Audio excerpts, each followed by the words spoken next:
What's up, everybody? So super excited. Got the 750 Hornet all on my dyno ready to go. I was a little surprised. So a lot of times you see guys when they just get their bikes dynoed and it doesn't have a torque curve to it. And that's because the dyno operator didn't take the time to hook up the tack lead. So on this bike, it was actually fairly easy. And I was pretty surprised. It actually has a conventional coil, not coils in the spark plug caps, which I haven't seen a regular coil on a motorcycle in quite some time, but made it easy. There's a back wire on there. I just had to move the sheathing back and I was able to clip right over that to get my RPM signal. So I got about 220 miles on it, done about 10 heat cycles. So we're gonna check it in all the different power modes and the different gears and see what it gets. So exciting. Also get you some sound clips. I'll do it with that stock DB killer in and out and see the sound difference it makes. I'll get you some decibel levels so we get some in-depth testing to see where we're starting. Because if you don't know where you're starting, you don't really know the changes that you make. So let's get her done.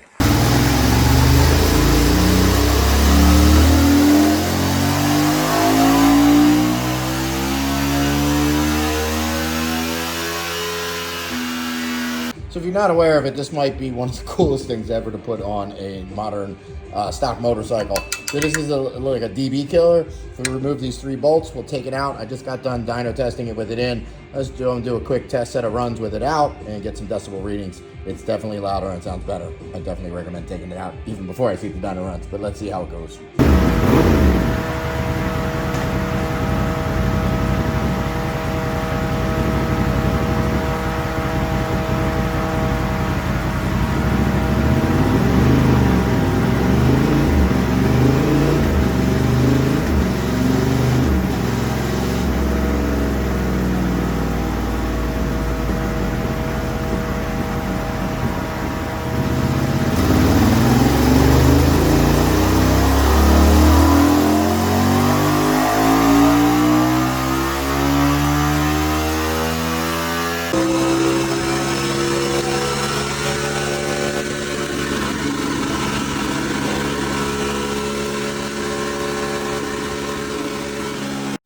So let's get to our dyno runs. First run we're going to look at is just what a typical run. It's gear 5, which is what we usually dyno things in because of gear ratios. We wanted as close to 1-to-1 as possible. And a couple in the videos you saw, I did remove the DB killer. It made a slight difference in sound at as far as the decibel reader is concerned. So if you've watched my other videos or my other development work, I've been doing DB readings for a while, and when I get to the aftermarket exhaust, a lot of them pop over 130. And one of my somebody who watches my videos made a good suggestion to just move the meter back so that we could get numbers a little lower, so that we could really tell the difference between the different exhausts when we're doing the run. So I did move the DB meter about 20 feet, 30 feet farther back than I normally do. So hopefully this will give us more meaningful readings when we go to aftermarket exhaust, but it also does mean that the readings are not comparable to, like, say, when I do the MT07 testing. So you saw that when I pulled the DB killer out, it did get a little louder. I also showed how the top speed limiter kicking in. It actually kicks in at the top of 5th gear. And 6th gear, as you'll see in the dyno runs, it really kicks in early. So this run right up here will be the run that we'll use as basically what we'll be comparing to everything. This was the best run I got in 5th gear. Was in full power, but as you'll see, the power modes don't reduce power at full throttle, which I really do like. So anyway, this is what the curve looks like. Not a really pretty curve. A pretty healthy dip here early in the RPMs. Really don't feel it when you're riding. And remember, this is just full throttle, so this doesn't necessarily quantify part throttle response, and the part throttle response doesn't feel like it falls on its face here between 3 and 4 grand. When I ride it, I can tell that it flattens out on top. I've been looking at the ECU programming. The stock mapping is closing the throttle, which isn't surprising. They all do. So I would expect to be able to make this curve not only stronger, especially up here in the upper RPMs between the ignition timing, fueling, and throttle mapping, but also here at the bottom and just a more linear, better shaped curve. So we will see where I go with that with my mapping. So we'll take a look at a couple things. First, we'll check in full power and all of the different gears, see if there's any gear-based major restrictions. So for this run, I made the bottom axis speed instead of the normal RPM, because if I made it RPM, it gets very hard to read because they're just kind of all right over top of each other. And what this allows us to do is to see the top speed in each gear if we're at red line, and it allows us to see the power curves a little easier without them being right on top of each other. And we can see here again that the speed limiter actually kicked on a little earlier in 5th than it did in 6th, but basically for all intents and purposes 131, 132 miles an hour is the stock speed limiter where it is where it kicks in. And then we can see there is really no, it's pretty normal for the power to go down slightly because of gearing, and maybe an up slightly. I think if the 6 power gear mode 6 wasn't limited, we might see a little bit better curve. But because of this, there is no real gear-based major restrictions at full throttle. This is, like I said, pretty normal as far as them going down a little bit from gear to gear. I was able to get it in gear 2. Dyno in gear 1 is always impossible. Even if you strap the crap out of the back of the bike, it starts hopping and spinning, and it's just bad for the dyno and can't get consistent numbers, so I don't try to do that. But so nice to know we don't have any gear-based restrictions. So let's take a look at the different modes and see if we have full power restrictions in any of the modes. So this is low power, full power, and medium power all in gear 5, and lo and behold, we do not have any power restrictions in the different power modes, which I totally agree with. I don't understand why the manufacturers always seem to feel the need to reduce the overall power output at full throttle, especially on a bike with traction control. You can tell the difference in the delivery. Rain mode or low power mode is definitely slower and smoother and just easier to control. Matter of fact, too easy in my opinion, but at least it is for rain mode. So yeah, that's kind of cool. The first manufacturer I've seen that goes by my same philosophy that we don't need full throttle restrictions. I mean, there are definitely full throttle restrictions here and something going on back here, but they made them the same for each mode and didn't reduce overall power output. And why I like that is because if you're on a tighter, twistier road, they call sport mode is their most aggressive mode, and sometimes having the most aggressive throttle isn't the best solution when you're on a really tight or twisty road or even at a racetrack, as long as that mode makes full power at full throttle.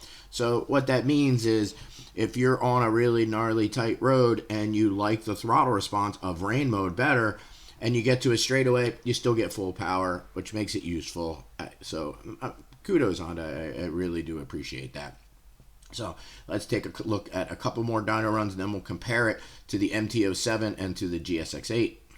So these two runs just compare to the DB Killer in versus DB Killer out. We got a slight bump. The red line is with it out. Slight bump on the bottom, slight bump on top. Could be variation run to run.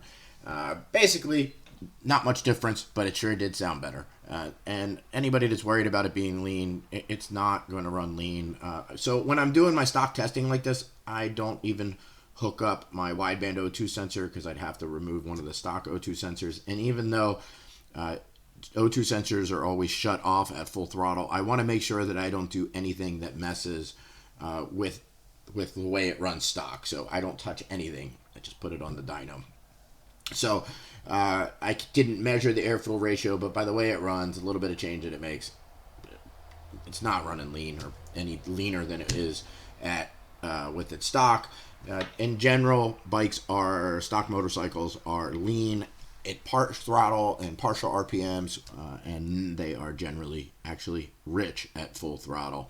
So don't worry about hurting it, removing the DB Killer. Enjoy the added sound. Know you're getting a tiny little bit of extra horsepower, and but it sure does sound better and make the bike more fun to ride. So let's compare it first to what the dyno runs look like compared to a stock MT07. And here is, so the blue line is my 25 MT07, what it made all stock, and the red line is what this Hornet's making all stock. And yeah, that's, that dip there in the lower RPMs, which really, like I said, you don't feel, but I mean, look at this. That is crazy how much stronger the Hornet is than the MT07. And there's just no way around that, right? The MT07 is definitely smaller, more playful feeling than the Hornet. So, there is that. But it's hard to get over this kind of disparity in power and even in torque and anything above 5,000 RPMs. And like I said, I'm very positive this is going to get a lot better when I tune it. And the stock MT07, while I did get gains, I am expecting even more gains with this Hornet, which will be pretty nuts. So, yeah, that's pretty impressive on the Hornet. So let's see how it compared to the previous king of the parallel twins, the GSX8, and see what that looks like. And this is what it looked like compared to the GSX8. This was my 23 GSX8. Mine was an S, but the S and the R are identical. There's no change between 23 and 25. So these comparisons are completely appropriate to a brand new GSX8 S or R. And so this isn't as clear cut, right? Like, so the Hornet definitely does make more power up top. Interesting that they have kind of the same goofy shaped power curve. But the GSX8 is stronger up till 7,000 RPMs, and especially with that dip. Neither one of these curves are very pretty stock, but up until 7,000 RPMs, GSX8 has the advantage. So again, depends what you're doing with the bike. I do feel like, again, it's hard because I didn't ride them back to back, but I think the GSX8 is a little bigger. I didn't really look at the specs as far as weight to see which is lighter, but my guess is that the Hornet is slightly lighter. Maybe I'm wrong. I'll have to look. So this is what you got. So the Hornet are doing very, very well against its competition, especially considering the price point, and just overall, it's a very nice bike to ride. So from here, I will be starting my stock bike tuning. I get the question a lot. People reach out like, hey, is it worth it to tune my stock motorcycle? Well, I can't really answer that yet, but I will absolutely positively have mapping specific for it, all stock without touching a part. It's always the first thing I do. This always takes me the longest because I got to figure everything out in the software. I got to figure out my ignition timing, where I want to take away timing, where I want to add timing. I got to figure out my throttle mapping, get the fueling squared away, figured out a couple puzzles that are always in the programming as far as in the Woolix software. And I will be back in a week or so, I guess in maybe a week and a half. I'll have several hundred more miles on the bike, and we will get it fully mapped out. And again, when I do my mapping, it's not just dyno testing. If I was just doing dyno mapping, I could get that done in like 2 days. But with all my street mapping and my testing, I hook data logging equipment to it to measure the air-fuel ratio. But also a lot of it's based off feel, the throttle tables and stuff. You get tuners, how can you adjust throttle mapping on the dyno and know what it feels like? You can't other than full throttle. There's no way you could tell the nuances between a couple percent of throttle in the lower RPMs and what it's going to feel like if you don't do extensive road testing. So stay tuned to see what we can do. I have some big hopes for this and some great expectations. So thanks guys for watching. Remember to hit that subscribe and like button for more motorcycle related content, especially if you're interested in one of these CB750s. Let's see what we can do with this platform. And yeah, appreciate y'all. Have a great day. Keep that dirty side down. Have some fun. All that good stuff. Take care, people.